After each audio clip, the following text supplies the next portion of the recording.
Hi everyone. Welcome to a physical vlog, the physical vlog series.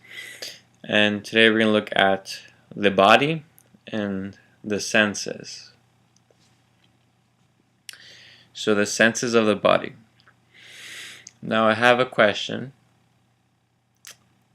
How many senses does your body have?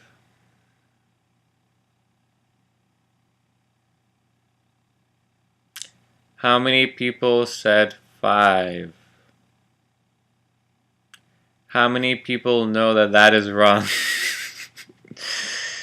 Ever since I was a kid, I've been taught that we have 5 senses. But when I went to college and I studied psychology and I took a class called Sensation and Perception, that was like one of the first things that he told us that was basically wrong. Yet everyone still thinks that, which is kind of weird and odd. I think that's actually maybe like, well, I don't know if it's on purpose, but it's definitely like a kind of limitation we put ourselves, like having that belief. Hold on.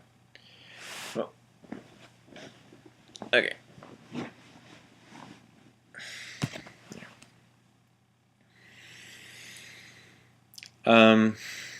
That belief that we only have 5 senses. Okay. So I'm gonna go first, the very direct route for those that are really want to actually see for themselves the truth. Just take your hand. What can you perceive with your hand?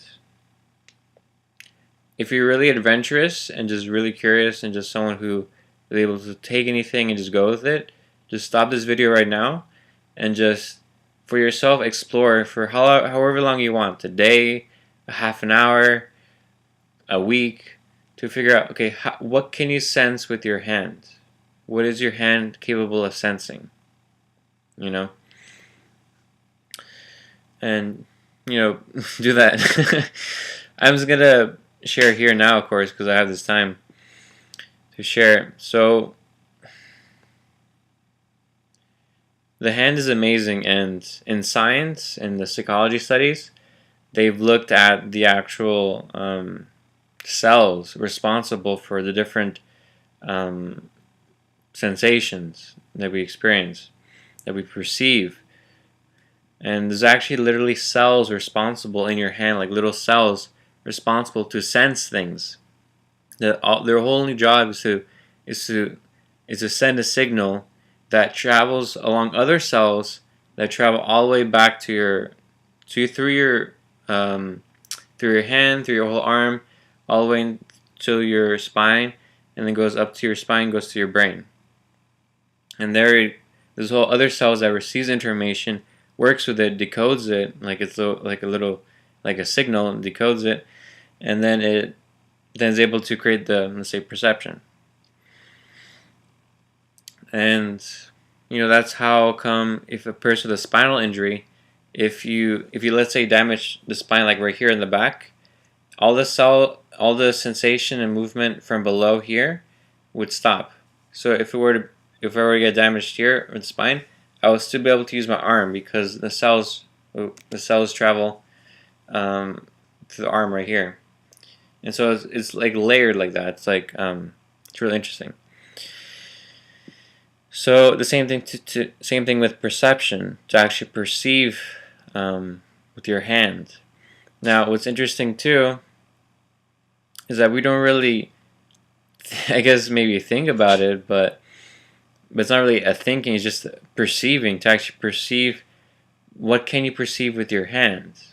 Really like look at this point. It's like it's so obvious, but you may not even be seeing it. It's like you can perceive like cooling, like cold water.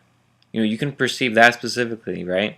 Same thing with hot water, and same thing with something that's solid or something that's rough or something that's like feathery or fluffy. These are all different, and the cells, they're doing different things. It's not like there's just one thing. It's like all different, so complex, it's so unique, so original. And the same thing with temperature. Your cells, they perceive the different levels of temperature, you know? And the same thing too, you have cells dedicated to send signals of pain. Like literally, so it's a way to protect yourself. So if you cut yourself, you're just like, oh, there's no pain because you have no cells there to tell you that. So you're gonna keep cutting yourself like out of curiosity. So pain is a good thing. It actually lets you know that there's something happening there. They should stop. And so, like all these different sensations, from like pain to, you can feel the air. If you move your hand through the air, you can feel the air. If you close your eyes, you can even feel your hand in space. And there's even cells specifically put there that they've shown that just all they do is to measure your blood flow. Like it senses your blood flow. It senses you can close your eyes and feel like your blood pulsating in your hands. The blood going through your hand. You can feel that. You have cells dedicated just for that purpose. So you can be aware of your body in space, in 3D space. If you had your eyes closed, you can be aware of it. It's such an amazing thing, this body, and all the different cells that are dedicated to all these different roles, and they come together, and that's all what we can perceive. And that's just the hand. Now we can go to other parts of the body. Like, just to give some weird examples out there, just to show you the extremes, like your digestive system. There are cells dedicated to sense how your digestive system is doing. Like if there's pain, it'll let you know. If you're hungry, that's a whole different perception as well. You're sensing that you're hungry. And like what you eat, what your tongue eats, the different flavors. Also, another interesting thing that I also learned in my class was that they tell you that different parts of your tongue is dedicated to different tastes, like different parts of the tongue, like different areas. That's also wrong as well. So I would ask you that you would have got it wrong as well, because like me, like everyone else, we've been taught that different parts of the tongue, like certain parts dedicated to certain things, like salt or sweet. But it's all distributed all over, which is obvious. I mean, we're able to sense that ourselves, but it's weird that if someone tells you something a certain way, like through science, that we believe it. Why can't we just see for ourselves directly the truth with our bodies? And this is the science telling us about what we perceive with our bodies. That's really weird that like all of humanity will just accept that as something else, which is false, but it's true because someone told you that.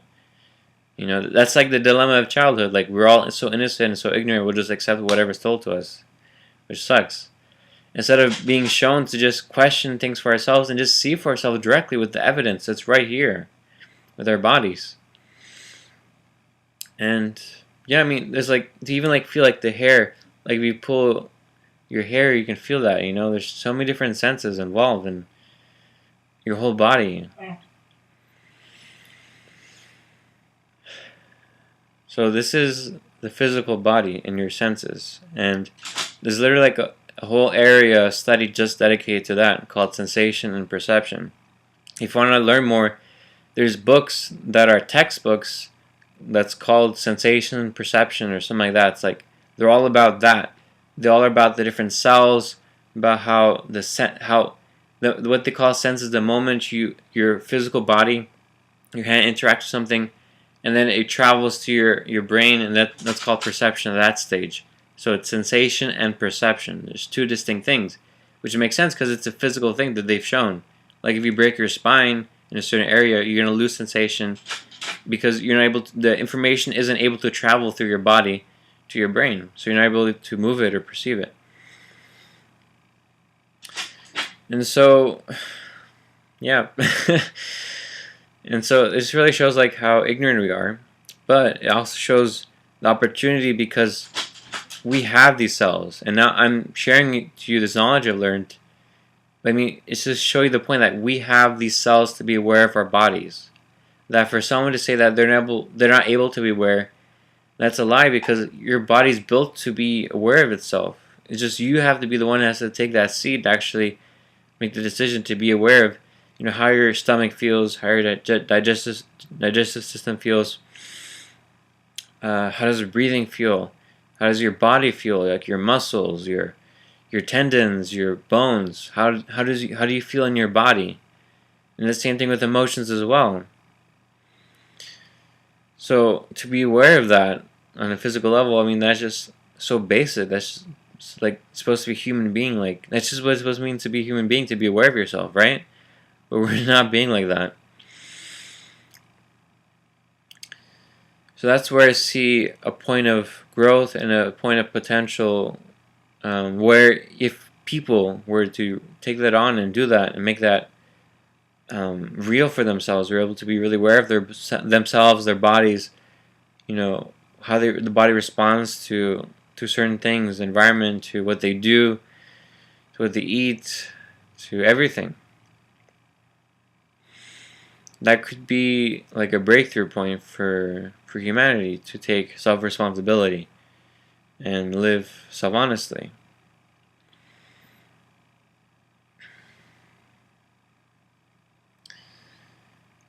So, any last words?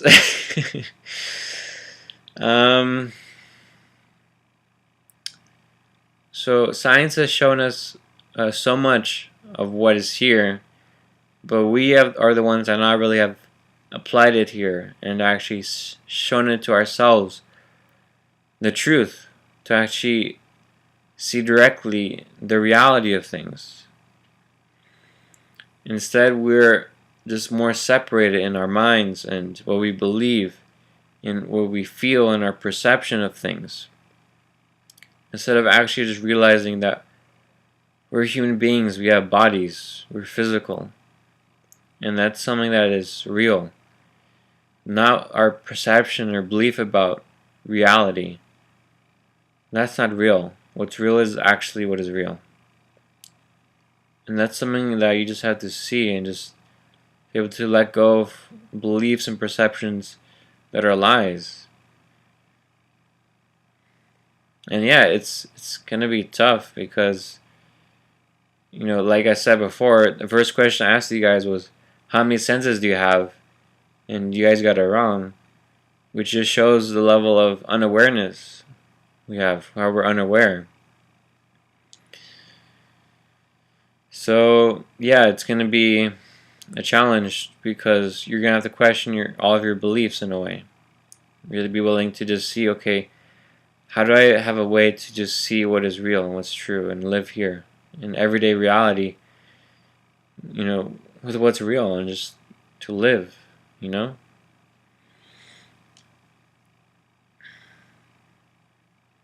because that's what's really holding us back, is everything we're holding on to, which is not true, which is just false information. That's just our own separation from ourselves. If we were really living in our bodies, then we'd be living in the truth all the time. And that's just simply what we perceive, what we know directly here. I mean, that's just what's real. And it is simple. But it's a challenge to change from something that you're not into something that you are. And right now, we have so far become our beliefs and lived it. So yeah, it is a challenge. But every moment you have, as long as you're alive, you have every single moment to change, to actually be real, to actually work with what's real. Okay, so thank you very much. Bye.